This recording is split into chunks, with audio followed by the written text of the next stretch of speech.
ملک میں عام انتخابات ملتوی کرانے کے لیے سینیٹ کی جانب سے جو قرارداد پاس کی گئی تھی اس پر الیکشن کمیشن آف پاکستان نے بھی مراسلہ ارسال کر دیا سینیٹ سیکریٹریٹ کو۔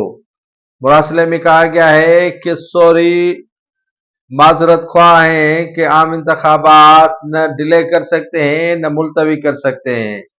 الیکشن کمیشن آف پاکستان نے سینیٹ قرارداد پر عام انتخابات ملتوی کرانے سے معذوری ظاہر کر دی۔ الیکشن کمیشن آف پاکستان کا کہنا ہے کہ عام انتخابات کے حوالے سے انہوں نے مشاورت کی ہے، صدر مملکت اور سپریم کورٹ میں اپنا تحریری طور پر جواب جمع کرایا ہے، جس کے بعد عام انتخابات ملتوی کرانا ممکن نہیں۔